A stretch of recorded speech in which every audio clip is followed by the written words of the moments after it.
Assalamualaikum warahmatullahi wabarakatuh. Yang saya kasihi dan cintai, Bapak Sony Junaidi sebagai dosen pembimbing mata kuliah Sosiologi Pendidikan, di mana saya akan mempresentasikan tentang guru. Terus kita masuk ke dalam pembahasan selanjutnya, yaitu pengertian guru. Pengertian guru merupakan seorang yang memiliki keahlian dalam bidang tertentu. Guru adalah mengajar sebagai pekerjaan dan mengajar sebagai profesi, di mana guru memiliki bidang yang tertentu, tidak memiliki bidang lain, hanya bidang tertentu sajalah yang dia memiliki dan sebagai profesinya. Terus yang pertama, mengajar sebagai pekerjaan merupakan suatu rangkaian aktivitas untuk memperoleh pendapatan dalam rangka pemenuhan kebutuhan hidup, di mana guru juga berhak untuk pemenuhan kebutuhan hidupnya. Yang kedua, mengajar sebagai profesi, berarti mengonstruksikan jabatan sebagai guru dipandang sebagai profesi, di mana guru juga dianggap atau dipandang dalam jabatannya sebagai seorang profesional. Terus kita masuk ke dalam pembahasan selanjutnya, karakteristik sebagai profesi. Yang pertama, sumber pendapatan utama, yang dimana suatu jabatan dikatakan bisa memenuhi unsur profesi. Salah satunya adalah apabila dilakukan karena menjadi sumber pendapatan utama bagi pemenuhan kebutuhan hidup. Karena suatu jabatan dilihat sebagai sumber pendapatan utama, maka orang akan melakukan sesuatu yang terbaik dan optimal yang bisa dilakukan terhadap pekerjaan ini. Semakin baik dan optimal sesuatu itu dilakukan, maka semakin besar pula peluang peningkatan penerimaan pendapatan. Yang kedua, curahan waktu kerja terbesar, di mana curahan waktu kerja terbesar adalah berada pada aktivitas yang menjadi sumber pendapatan utama. Seorang guru yang profesional misalnya akan mencurahkan waktu kerja terbesarnya sebagai seorang guru, seperti mempersiapkan bahan materi, mengoreksi latihan, dan memperdalam cara mengajar, strategi baru dalam mengajar, bukan pada pekerjaan lain, di mana guru juga akan mempersiapkan materi untuk mengajar di dalam kelas. Terus yang ketiga, pendidikan dan pelatihan khusus, yaitu untuk mendapatkan keahlian dan kompetensi khusus dari suatu profesi diperlukan suatu pendidikan dan pelatihan khusus pula. Seorang yang ingin menjadi apoteker, suatu profesi yang berhubungan dengan aktivitas farmasi dan obat-obatan, maka di samping dia harus menyelesaikan pendidikan pada sarjana strata atau S1, di mana guru hanya memiliki potensinya di dalam guru tersebut, bukan pada bidang lainnya yang seperti keperawatan atau kebidanan. Terus yang kelima, standarisasi. Standarisasi adalah tugas atau tanggung jawab atau keahlian dan kompetensi memerlukan standar. Melalui standar, suatu profesional bisa diuji atau dinilai keahlian dan kompetensinya yang dimiliki. Yaitu standarisasi keahlian dan kompetensi guru adalah adanya pendapatan dari guru. Adalah suatu hal yang tidak mungkin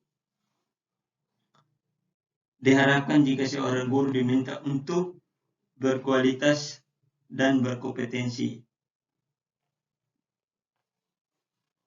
sementara pendapatan yang diterimanya tidak memenuhi hidup layaknya sebagaimana yang diterima oleh profesi lain, di mana seorang guru hanya mendapatkan gajinya mungkin tidak setara dengan guru yang sudah profesional atau yang sudah melebihi kemampuannya dia. Kita masuk ke selanjutnya, yaitu peranan guru. Peranan guru merupakan kedudukan seseorang dalam suatu kelompok atau kedudukan dalam hubungannya dengan kelompok lain, misalnya posisi sebagai guru. Terus adapun fungsi guru yang dibagi menjadi dua, yaitu yang pertama fungsi manifest.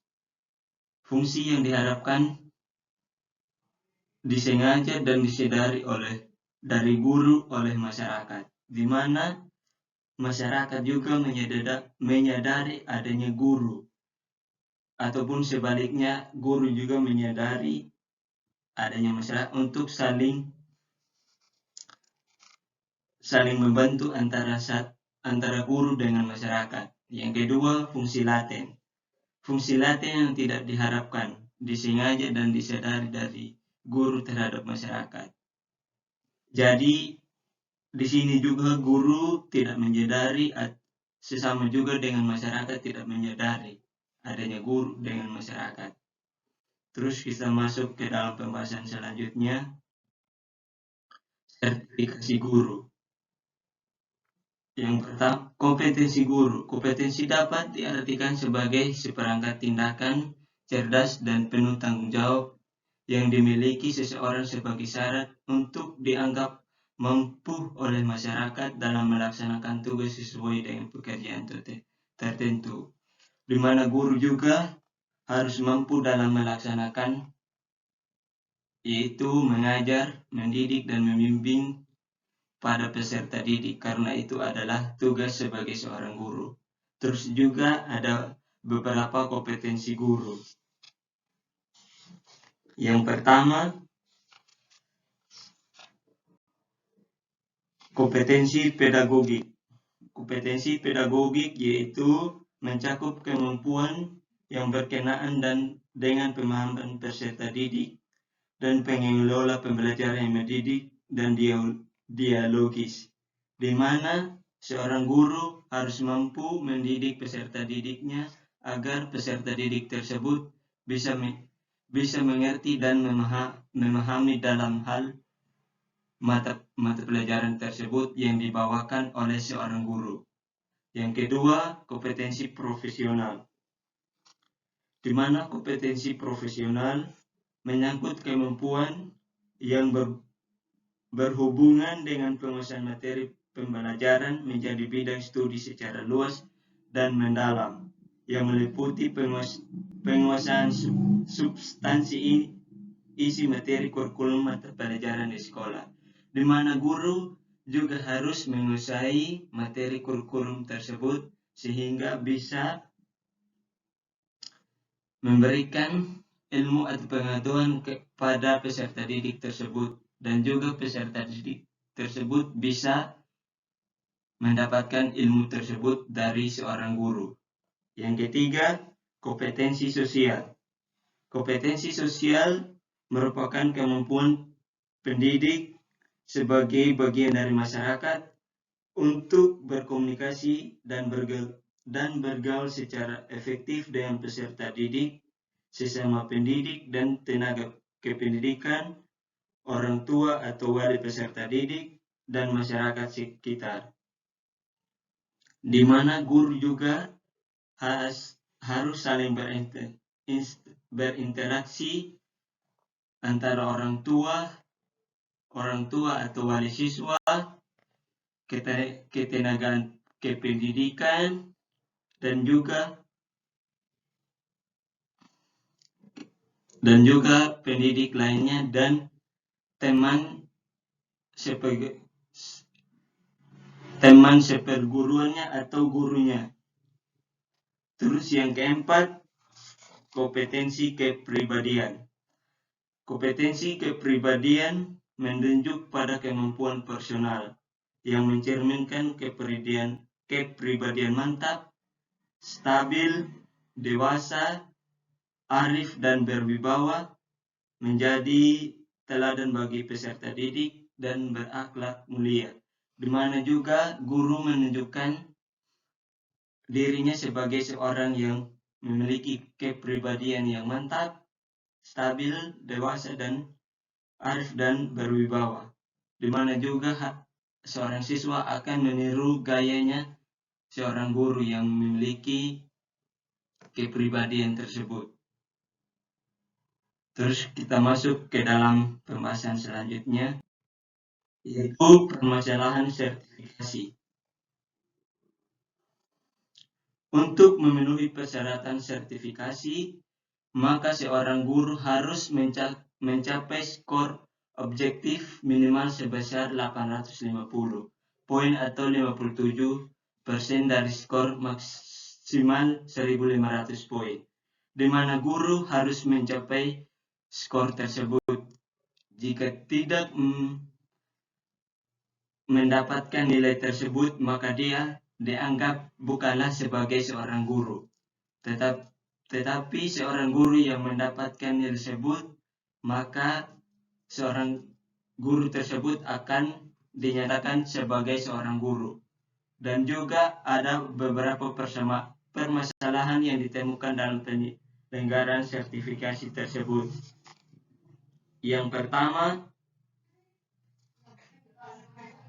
faktor guru, di mana keempat kompetensi di atas, yaitu kompetensi pedagogik, profesional, sosial, dan kepribadian yang tidak dimiliki seorang guru. Di mana keempat kompetensi tersebut, seorang guru harus memiliki kompetensi tersebut. Jika tidak memiliki kompetensi keempat tersebut, maka seorang guru tidak dianggap sebagai seorang guru. Jika seorang guru memiliki keempat potensi tersebut, maka dia dianggap sebagai guru yang profesional. Yang kedua, faktor kelembagaan sertifikasi, yaitu faktor kelembagaan sertifikasi berkait dengan segala sesuatu yang berkaitan dengan penyelenggaraan dan tata kelola sertifikasi seperti organisasi dan perorganisasian serta berbagai aturan perundangan dan pengaturannya, di mana di dalam faktor kelembagaan sertifikasi tersebut sudah tercantum atau sudah ada peraturan perundang-undangannya, di mana seorang guru jika dianggap atau dinyatakan sebagai seorang guru harus melalui kelembagaan sertifikasi tersebut. Yang ketiga, faktor asesor, yaitu dapat juga menjadi persoalan dalam penyelenggaraan sertifikasi dosen. Persoalan yang ditemukan dengan asesor berkaitan dengan paling sedikit dua hal, yaitu latar belakang pendidikan yang dimiliki tidak sesuai dengan persyaratan yang dimiliki, di mana salah satu pendidikan harus dalam bidang pendidikan. Namun karena dimiliki jabatan tertentu di LPTK, dosen ini masih diikut menjadi asesor, di mana faktor asesor tersebut seorang dosen bisa juga mengikuti asesor tersebut karena sudah memiliki jabatan di LPTK, dan seorang guru yang tidak memiliki sertifikasi atau tidak memiliki di bidangnya, maka dia tidak disebut sebagai seorang guru. Yang keempat, pendidikan dan pelatihan profesi guru, yaitu apabila seorang guru tidak lulus dalam penilaian pro portofolio, maka dia harus haruskan untuk melengkapi dokumen portofolio agar mencapai nilai lulus atau mengikuti pendidikan dan pelatihan profesi guru, di mana guru juga harus melatih atau meningkatkan cara pembelajarannya, dan juga harus mengikuti yaitu tentang sertifikasi, di mana di dalam pembahasan di atas yaitu mencakup nilai atau skor yang dimiliki seorang guru, yaitu minimal sebesar 850 poin atau dari 50 poin atau 57% dari skor maksimal 1.500 poin. Jika seorang guru tidak memiliki poin yang tidak didapatkan di atas tersebut, maka guru tidak lulus di dalam pendidikan tersebut. Jadi seorang guru harus mendapatkan nilai tersebut sehingga dianggap sebagai seorang guru. Dan juga jika dia tidak melengkapi dalam pelatihan tersebut, maka dia harus menyiapkan bahan-bahan untuk melengkapi sertifikasi tersebut supaya dia dianggap sebagai seorang guru yang profesional. Yang kelima, kelulusan dan profesionalitas, di mana kelulusan dan profesionalitas dinyatakan lulus sertifikasi dan memperoleh penghargaan berupa tunjangan profesi dapat dinyatakan profesional, di mana seorang guru sudah lulus dalam sertifikasi tersebut dan sudah memiliki sertifikasi dan dinyatakan sebagai seorang guru yang profesionalitas dan dianggap sebagai seorang guru yang profesional. Ya, sekian dan terima kasih. Jika ada tutur kata dalam penyampaian saya, mohon maaf. Assalamualaikum warahmatullahi wabarakatuh. Rahayu.